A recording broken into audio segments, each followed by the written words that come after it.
Aujourd'hui, je vous propose une pause éducative sur la vision que Maria Montessori avait des adolescents. En effet, sa pédagogie est surtout connue et reconnue pour les enfants de 3 à 6 ans et de 6 à 12 ans, mais on parle moins aujourd'hui de Maria Montessori par rapport aux adolescents, alors qu'elle a écrit quand même pas mal de choses sur ce sujet, et notamment un livre qui s'appelle « De l'enfance à l'adolescence » et qui est très intéressant, qui est surtout une conférence qu'elle a donnée à son époque. Alors en effet, la période de l'adolescence, ça peut être un moment difficile, tant pour le jeune que pour les adultes qui l'accompagnent, car souvent ça génère des conflits, de l'ennui, du désintérêt pour ce qu'on leur propose. Au collège et au lycée, on constate aussi de plus en plus de problèmes d'absentéisme, et puis aujourd'hui de plus en plus de phobie scolaire. Moi, je reviens encore sur ce sujet qui me touche énormément, parce qu'avec le phénomène du Covid et du confinement, on remarque encore plus de jeunes qui ont complètement décroché, qui ont arrêté d'aller à l'école pendant 2 ans, et là c'est vraiment dramatique. Et ils ont beaucoup de mal à revenir au groupe, à revenir à l'école, à revenir aux apprentissages. Et donc c'est pour ça qu'il faut vraiment porter le plus grand soin à cette période de vie que traverse tout être humain. Donc on peut se retrouver aussi à un moment avec une coupure dans le dialogue entre les adultes et les jeunes, et ça c'est très compliqué à gérer, tant pour les adultes, je vois des parents qui sont vraiment démunis, et bien sûr les jeunes pour qui vivent cette période qui est vraiment très difficile. Donc Maria Montessori, elle préconisait pour cette période d'éloigner le jeune de la famille pour qu'il puisse se construire d'une manière sereine et qu'il soit plus dans le conflit avec ses parents, puisque c'est un âge où il va remettre en cause les habitudes de la famille, les décisions, le comportement de chacun et surtout de ses parents, et c'est vraiment pas facile à vivre.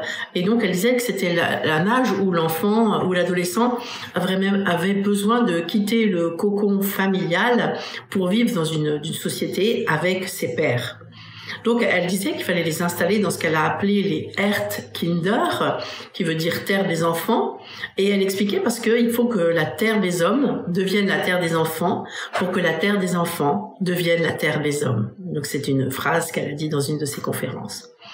Donc elle pense qu'il est vraiment important aussi de lui faire revivre l'histoire par laquelle les hommes se sont dressés, puis après on se sont autonomisés, puis se sont sédentarisés, puis se sont socialisés, puis ont investi les lieux, ont créé des configurations humaines acceptables. Elle pense que vraiment c'est de cette façon-là qu'il faut l'accompagner, le passage de l'enfance à l'adolescence, pour que, sortant de l'espace familial, l'adolescent se perde pas dans une errance sans fin, mais puisse construire son propre espace. Donc ça revient un peu à dire que l'adolescent a besoin de se situer dans l'espace et dans le temps. Donc cette sédentarisation, ça va leur permettre de se poser dans l'espace et dans le temps. Et en se posant quelque part et en comprenant d'où ils viennent, ils peuvent se demander où ils vont. En effet, on peut pas imposer des connaissances à quelqu'un sans lui proposer de comprendre la genèse de tout ça et d'en saisir le sens. Parce que sinon, c'est comme ça qu'on fait des individus qui sont incapables de comprendre ce qu'ils font et de penser par eux-mêmes. Donc chaque génération doit vraiment penser à transmettre ce qu'elle sait à celle qui vient après, au risque sinon de condamner à un éternel et absurde recommençant des mêmes histoires. C'est ce qu'on parle beaucoup dans la psychogénéalogie aussi, essayer de comprendre ce qui s'est passé dans le passé des ancêtres, etc., pour ne pas recommencer les mêmes erreurs, les mêmes soucis, etc. Donc Maria Montessori, elle a aussi beaucoup fait une métaphore par rapport à la métaphore agricole, horticole, c'est-à-dire que l'horticole, c'est vraiment son modèle. Le symbole, c'est que tout est dans la graine et que les éducateurs sont des jardiniers bienveillants qui mettent tout en œuvre pour que la graine puisse pousser. Donc, ces Erdkinder, il s'agissait vraiment de maisons de campagne où les adolescents seraient encadrés par des adultes qui auraient une expérience dans chacun des domaines qu'on va évoquer après, Donc elle dit qu'ils avaient vraiment besoin de vivre dans une micro-société, une micro-économie. Et c'est comme ça qu'elle a créé la ferme pédagogique avec un système de production complet, une organisation sociale et des espaces de décision. Elle n'en a pas créé, hein, elle a prôné ce système-là. Et ainsi, on va viser la reconnaissance et la valorisation de chaque adolescent dans les tâches qu'il va choisir d'assumer. Donc, elle écrivait aussi que ce lieu, ça devait être une petite exploitation agricole ou alors une auberge familiale où ils pourraient recevoir leur famille. Donc, ils géreraient tout, hein, le changement des draps, préparer le petit déjeuner, etc. Il y avait aussi un magasin où ils vendraient les produits de leur récolte. Et ainsi, ces jeunes seraient impliqués dans toutes les situations de ces différents lieux. C'est-à-dire qu'on les mettrait dans la vraie vie. C'est vraiment pour les mettre dans la vraie vie. Et tous les apprentissages seraient reliés à ces activités. Donc il existe ce type de lieu aux États-Unis et notamment je vous conseille de regarder le site d'une école qui s'appelle la Hershey H-E-R-S-H-E-Y Montessori School, qui est vraiment c'est passionnant ce qu'ils font. Et moi j'aimerais vraiment beaucoup aller leur rendre visite pour voir comment ça se passe réellement. Mais il y en a peu, hein. Il existe, je crois, aux États-Unis, là comme celle-ci, peut-être en Allemagne, et sinon il y en a très peu. Donc le principe c'est qu'ils restent toute la semaine, même parfois pendant les week-ends. Et le week-end c'est les parents qui leur rendent visite et ils les accueillent dans ce que justement ils appellent l'auberge. Et puis ils rentrent éventuellement pendant les vacances scolaires. Et donc, ils s'occupent de cultiver, ils font de l'élevage, ils fabriquent énormément de choses qu'ils vont vendre dans le magasin, ils gèrent les comptes, ils gèrent le lieu de vie. Et le but, c'est vraiment pas d'en faire vraiment des fermiers, des gérants d'hôtels, des commerçants, mais de prendre des vraies responsabilités au sein du groupe, de vivre en contact avec la nature, de la comprendre et de se retrouver, comme je vous disais, dans une vraie vie. Donc évidemment, il y en a quelques-uns qui ont développé ce type de lieu, comme la Hershey Montessori School aux États-Unis, mais pour moi, c'était pas très réalisable parce que je me demandais comment, en les faisant passer par là, même si ça paraît idéal et formidable pour les jeunes, comment on pourrait respecter les programmes de l'éducation nationale, comment on pourrait les préparer aux examens nationaux, comme le brevet, le baccalauréat, et puis comment ils pourraient se réintégrer s'il y a un besoin de réintégration dans le système classique. Donc pour moi c'était une façon de les marginaliser à nouveau, et c'est ce qui m'a fait toujours peur en choisissant de faire une école hors contrat à pédagogie Montessori. Je voulais surtout pas les marginaliser.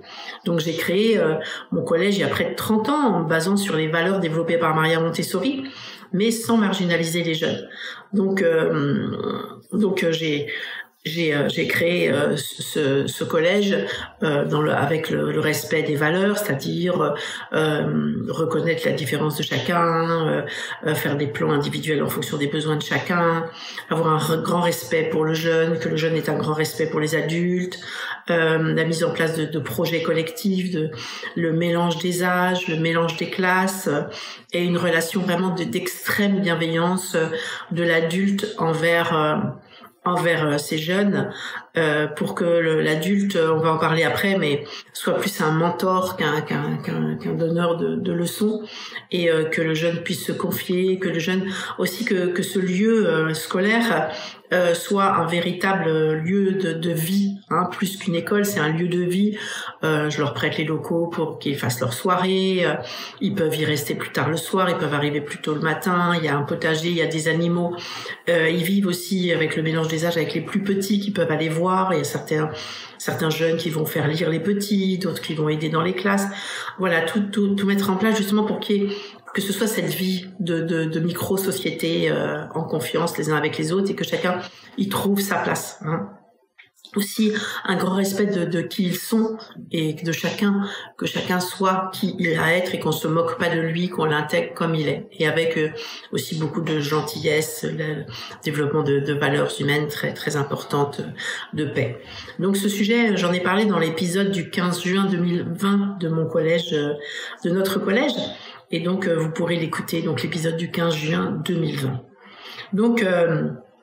Donc pour Maria Montessori aussi, ce qu'elle disait, c'est qui est intéressant de se souvenir toujours, c'est que à cette époque-là, il sort d'une vie accomplie, c'est celle de l'enfant, hein.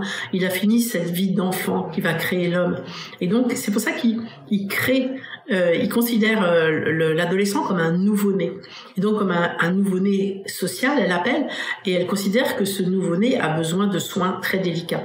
Et donc ça, il faut vraiment y penser quand on s'occupe de ces jeunes. Ils ont un émotionnel exacerbé, hein, donc c'est pour ça qu'on retrouve chez l'adolescent des réactions très fortes émotionnelles, comme chez le jeune enfant, comme chez le très jeune enfant de 3 ans, de 2 ans. Et il faut vraiment se rendre compte, c'est parce que leur cerveau n'est pas vraiment fini, donc c'est le cerveau limbique qui prend souvent le dessus dans beaucoup de réactions. C'est aussi pour cette raison que souvent ils vivent vraiment au moment présent, ils se rendent pas compte parfois qu'ils font certains actes qui vont avoir des conséquences dramatiques. C'est pour ça qu'il y a beaucoup d'accidents de scooters, ils prennent des risques avec leur vie. Et parce qu'ils n'ont pas conscience de ce qui va se passer après. C'est pour ça qu'il faut essayer vraiment de les protéger par rapport à l'alcool, par rapport à la drogue, par rapport au danger. Leur apporter, si on peut, des prises, c'est-à-dire qu'ils puissent se poser sur ces prises comme quand on monte un rocher, et leur proposer ces prises pour les aider dans ces risques qu'ils vont prendre et qui sont parfois complètement aberrants et peuvent avoir des conséquences dramatiques.